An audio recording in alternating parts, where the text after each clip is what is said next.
I learnt this one-handed approach to tying shoelaces on my paediatric placement whilst working with a young boy with cerebral palsy who had increased spasticity on his left side. Subsequently, the flex position of his wrist and fingers reduced his dexterity and was impacting on his ability to tie his shoelaces. This one-handed approach enabled him to learn to tie his laces independently, using his affected hand to stabilize the shoelace and his other hand to manipulate the shoelace. This method could also be adapted for a person who does not have the capacity to use their opposite hand to stabilize the laces as he did. For example, if a person had hemiparesis or an upper limb amputation, the opposite foot could also be used to stabilize the laces. As someone with full function in both hands, I found it easier to learn this technique with a sock over my affected hand. This stopped me from using that hand to manipulate the lace and gave me a better idea of the technique itself. The first step in this approach is to bring the lace opposite the affected side across and stabilize using the stabilizing limb.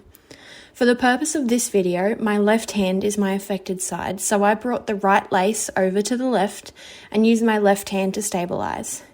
Then, bring the second lace over the top of the first and thread it back under, pulling tight. Repeat this step again, so bring the right lace across and stabilize. Bring the second lace over the top and thread back under. This time, pull the lace through most of the way, leaving a circle. For this step, you can use a coin or a similar object to give a visual guide as to how big to leave the circle. This is important as too big of a circle will make it difficult to complete the next steps. Next, thread the end of one lace through the circle and pull through, leaving a small bunny ear. Repeat with the other lace, making sure to pass the end of this lace through the circle and underneath the first bunny ear. The next step is the step that I found the trickiest to do with one hand, so pull on the bunny ears to tighten the bow.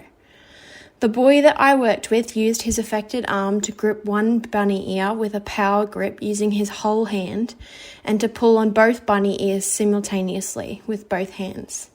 Alternatively, you can do what I'm attempting to do and alternate between each loop. So stabilize one lace and pull the other tight, then swap and continue until a tight bow is formed. Another point that I should make is the use of 2 different coloured shoelaces like in this video. This is really helpful for children learning to tie their shoelaces, as it helps them to discriminate between the shoelaces and know which lace to thread where. But this isn't just limited to children, as I personally found it much easier to learn this shoelace tying technique with the 2 different coloured laces.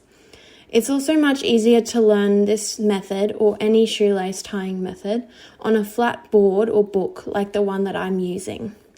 As the person gets better at this approach, you can grade the task by transitioning to a single coloured lace, still using the shoelace tying board, and then to a shoe off of their foot, and eventually to a shoe that is on their foot. And this is how you can learn to tie a shoelace one-handed.